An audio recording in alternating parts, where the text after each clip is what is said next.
Greetings everyone, Uni speaking. So, Vocaloid being around for as long as it has at this point, many different songs have spawned from all sorts of producers alike. And naturally, said songs delve into all sorts of themes and contain their own stories to tell. They can be lighthearted, silly, maybe even sexual. And of course, dark, grim, and downright horrific. Okay, Caillou, calm down. That was a bad joke. I'm so sorry. Please don't cancel me on Twitter. Thanks to me growing up with stuff like this, most of my interest has mainly been within these kinds of songs. And it's pretty interesting to see many different producers use Vocaloid, Utaloid, Synth-V, etc. to help explore these darker themes. But out of all the songs I've listened and jammed out to, one song has caught my eye the most. So much that I ended up making a short about this song a little over a year ago. Not just because it's horror or that it's super catchy, the music video is amazing and all that, but because of who and what the song is based off of. A historical figure that has been debated and talked about for hundreds of years at this point. A noblewoman, an inspiration for many horrific stories to tell. Said noblewoman, Elizabeth Bathory. The song that was inspired by her alleged story, Iron Maiden and Dreamy Princess.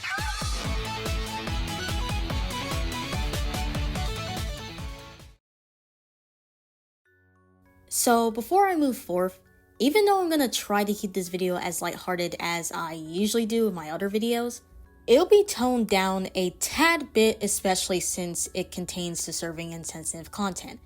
And naturally, I want to give a content warning, so trigger warning for mentions of blood and violence, mentions of sexual assault, NCW adult content, fast-paced and flashy imagery, and graphic and disturbing material. If any of this makes you feel extremely uneasy, feel free to click off this video. Other than that, viewer discretion is heavily advised. Iron Maiden and the Dreamy Princess was produced by Joruzin? Is that how I'm saying it? With the vocals of Kageminaren and music video animated entirely by Porio, which, believe it or not, was all done in Flipnote. I believe Flipnote 3D to be exact, which is pretty impressive, I must say. Now, I'm mainly going to be going over the music video itself, before talking about the actual story the song is based off of, and how much the two compare. And trust me, there's going to be a lot to talk about when we get to that portion of the video. The music video begins with a shot of a chamber door. Zooming into said door reveals a yellow field of flowers, and another shot of one of the flowers having its petals torn off by a young girl revealed to be Elizabeth herself, who is actually called Eliza throughout the song. She is also shown hovering over a mangled body of a rabbit with blood on her hands. After a quick introduction, the actual song begins. The story starts out explaining that Eliza was born into an aristocratic family in the Kingdom of Hungary and Transylvania, in a small castle on top of the hills known as Castle Sheta. The lyrics details her being responsible for the massacre of up to 600 to 700 young women.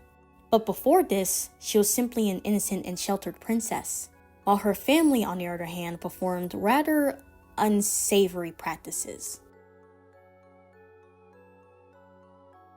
Now, aside from her family, of course, not being normal, how exactly did Eliza go crazy and carry out her massacre? According to the song, it details that she suffered horrific abuse from her mother-in-law and ridicule from her mother-in-law's maids, while her husband, Ferenc Nadasd, was away in various battles. She learned to cope with the abuse and torment by reading books originating from Byzantine. After years had passed, with her mother-in-law gone, she now had rights to the castle herself, which allowed her to carry out the same punishments that she went through. During these punishments, acted upon one of the maids, who was likely the same maid that ridiculed Eliza all those years ago, it explains that Eliza ended up feeling sexual pleasures. Sexual thrill, if you will, likely from being the one in power after all the abuse she suffered, along with being covered in another's blood. After going crazy and brutally stabbing the maid to death until she was nothing but a bloody pile of meat, this ended up motivating her to carry out a massacre of many women, many of which were young peasant virgin women specifically, all for their blood, committing gruesome murders and performing torture methods upon these women, including, but not limited to,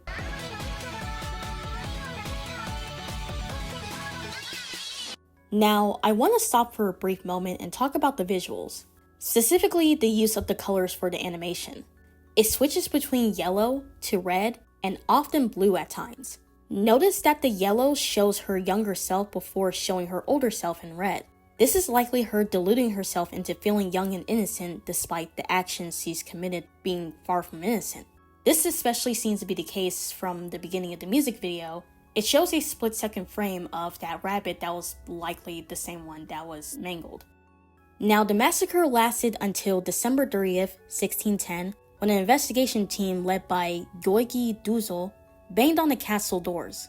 Her actions were reported to by a young girl named Flora, originating from Wallachia, who took the chance to try and expose Eliza's actions by volunteering as an apprentice and witnessing the horrors herself, nearly getting killed in the process as she did.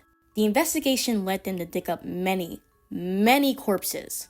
As she was confronted, Eliza just sat calmly in her room, not showing any sign of remorse nor any fear and anger that she's been caught.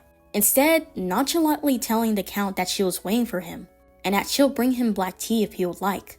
Later in court, the Count announced she was like an innocent girl who knew nothing of the world. And so, the song ends with the final lyric. And the music video itself concludes with a shot of the chamber door from the beginning, the field of flowers, and a series of texts that essentially describes what exactly happened to Eliza along with her servants that helped carry out the murders. I'll actually display the full English translation for you guys to read.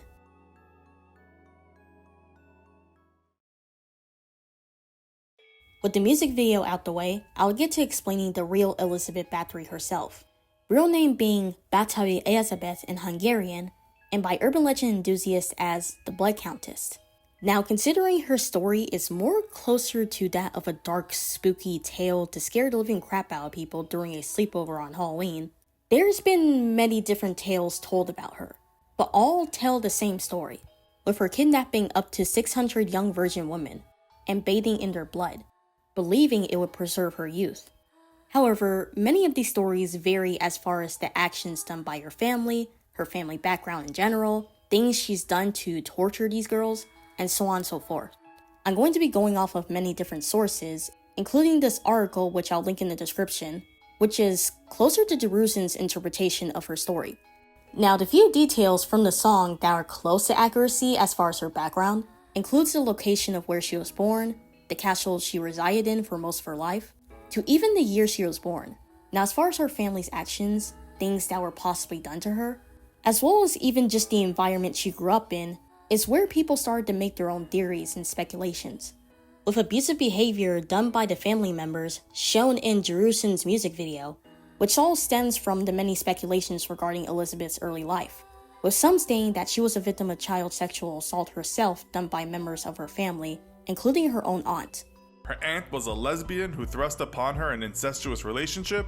One thing that has been discussed a lot that wasn't even mentioned in the music video was inbreeding in the family, as inbreeding was fairly common within families of nobility at the time.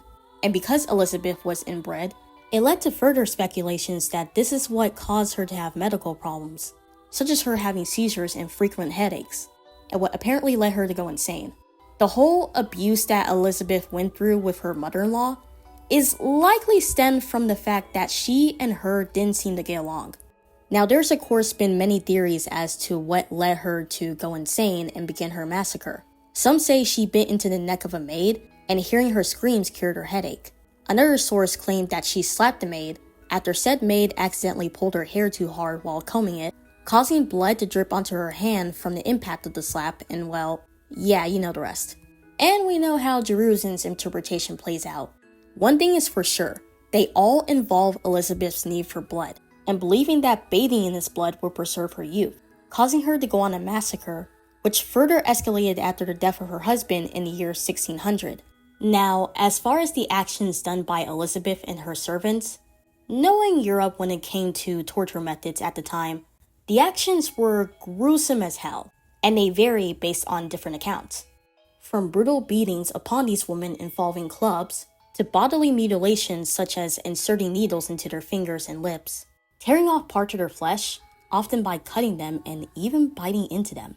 Now, with the Iron Maiden, which was a torture device that was used to pierce through the body of a person, causing holes all over their bodies, including their eyes. There has been no historical evidence of this thing existing, so this can be considered to be false and exaggerated. There's also more out there methods that were used to torture these women, such as dousing them in honey and exposing them to insects, to leaving them out in the freezing cold, to some even claiming that Elizabeth partook in sexually assaulting these women herself.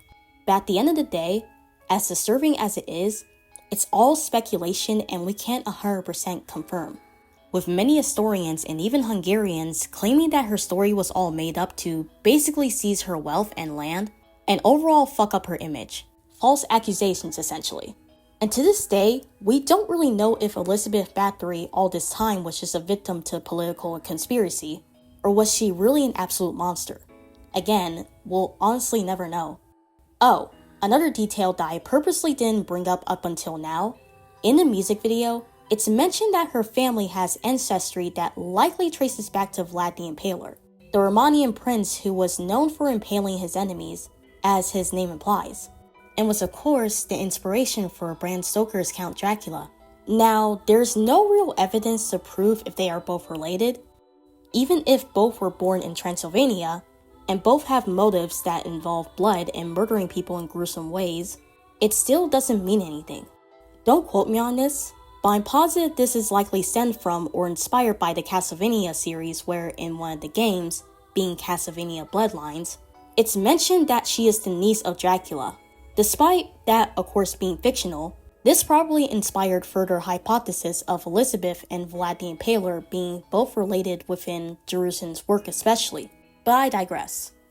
Like I said, with a story as infamous and grim as Elizabeth Bathory's, it inspired many stories being based off of her, involving books such as Raymond T. McNally's fifth novel, Dracula Was a Woman, movies like Mama Dracula and Stay Alive, to even video games such as the Fate/Grand Order series, the Castlevania game series like mentioned, along with its Netflix adaptation, Nocturne, and of course, the many different songs about her, with Iron Maiden and the Dreamy Princess definitely being a more gruesome retelling of an already dark urban legend.